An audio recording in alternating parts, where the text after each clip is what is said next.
Hey, Rick here at Solutions Fitness in Exeter. Listen, thanks for checking out this video. In this episode, what I'm actually going to cover is target heart rate zone, the importance of understanding your body composition, as well as showing a brief circuit of some abdominal work for your abs and your core strengthening, lower back, stuff like that. So just to hit target heart rate zone, a lot of people today, they have electronic devices which actually tell them what their heart rate is. It's great for those of you that have them, but a lot of us decide not to be connected to technology. So if that's the case, the best way to find out your target heart rate zone is you take the number 220, you minus your age, and that actually gives you your maximum heart rate zone. You then take that maximum heart rate zone and you multiply it by some percentage. If you're just starting out doing exercise, that percentage would be 60 to 70%. So let's assume that you're a 40-year-old female or male. You're going to take that away from 220. You'll end up with 180 beats per minute. That would be your maximum heart rate. You're going to multiply that by 60 and 70% respectively. It's going to give you a range of anywhere from about 110 beats per minute to about 130 beats per minute. So what I usually advise my clients to do is what you're going to do is if you're doing cardio, you just stop, pause for about 6 seconds, take your pulse. So in this instance, if you count 10 beats in those 6 seconds, you're at 100 beats per minute. So perfect, you're at that 60%. If you count anything more than 13 beats in that 6 seconds, then obviously you've gone over that 70%. So the goal of doing cardio, if the focus is a weight loss, what you want to do is you want to stay in that 60 to 70% target heart rate zone. You don't want to tax your vascular system so much that it can't get the oxygen it needs to burn the stored fat to fuel the activity. That's where most people usually go awry. They don't train too little, they actually train too hard, too intense, and it's counterproductive for what it is that you're trying to achieve.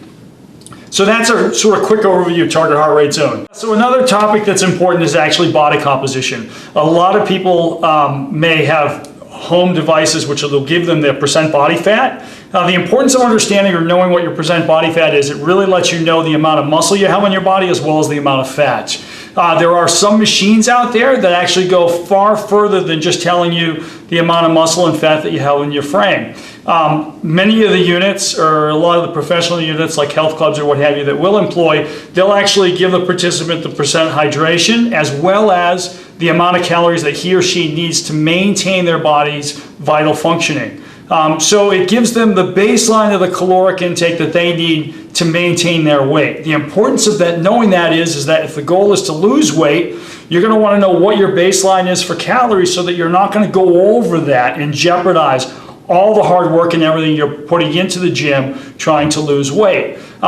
So another key factor in the whole percent hydration and all of that with the body composition is a lot of people will go through their day and they'll feel sort of mentally foggy and stuff like that, and they'll think, well, they need more caffeine, when in fact, typically, most of us are going through our day in a completely dehydrated state. So that's another benefit of doing a body composition where it's going to actually tell you the percent hydration you have in your body. So if you are dehydrated, you're going to want to increase the amount of hydrating beverages that you're consuming.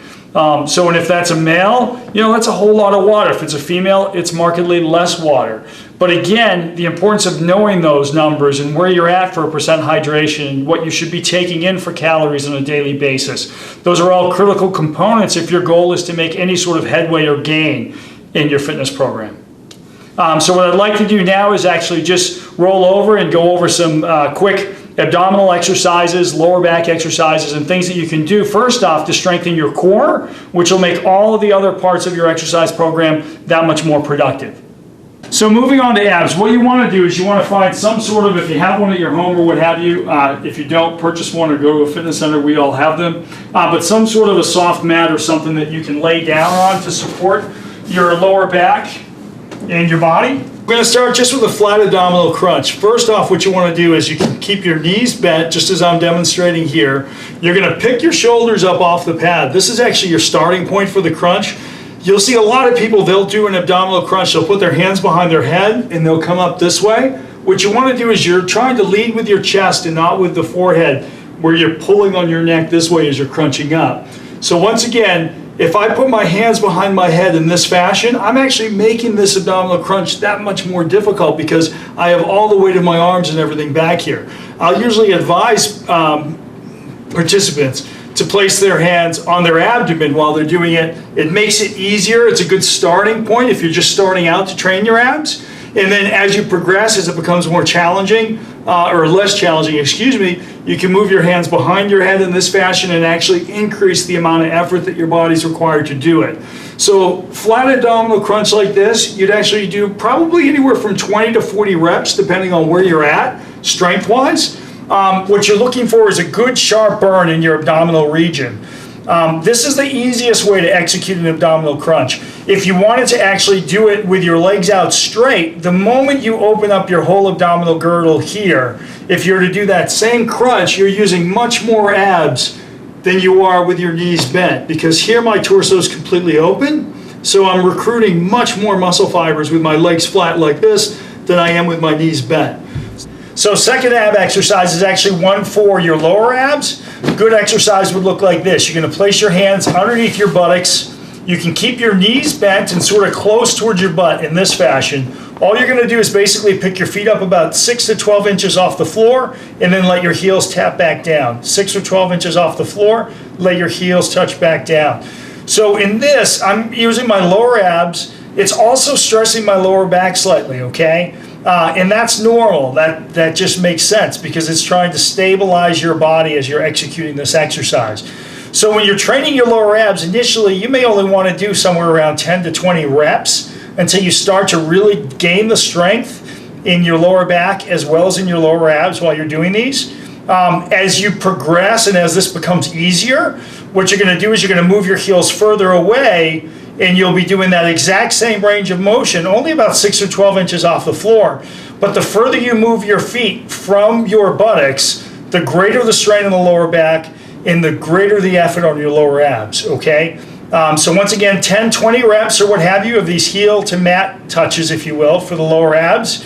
And that's a great way to start conditioning the lower abdominal region.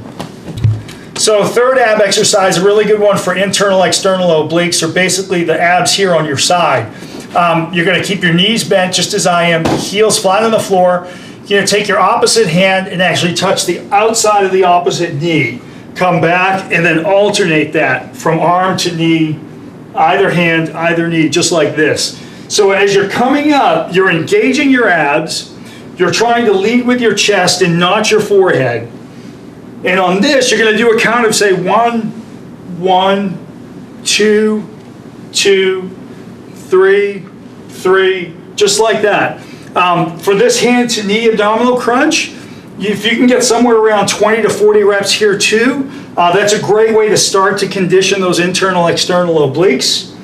So those three exercises are pretty much primary ab exercises to start conditioning your core. But just like you have the front of your body, you also have the back, erector spinae muscles.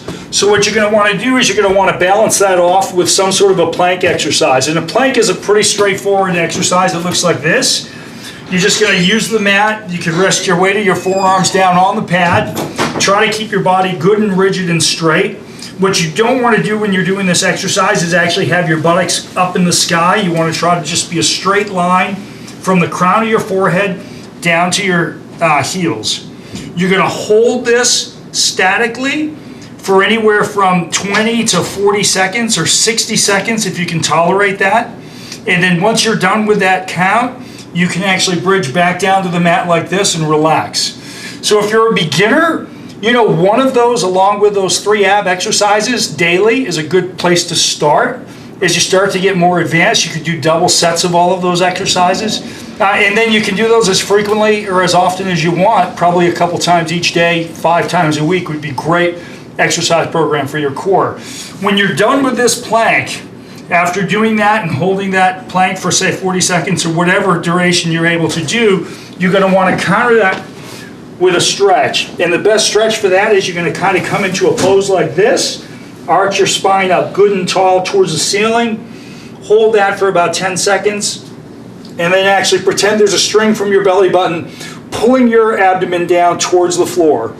Hold it in this fashion for about 10 to 20 seconds. And the final stretch would be coming down into a position like this with your head sort of in between your arms, feeling the stretch in the small of your lower back. In this too, you'd hold for anywhere from 10 to 20 seconds.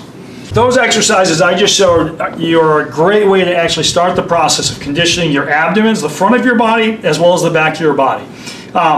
So tune in to the next episode where I actually go over and we'll demonstrate specific exercises for different parts of our body, as well as incorporate the stretching, which I showed all of you in the first episode. So I look forward to having you check out those episodes as well.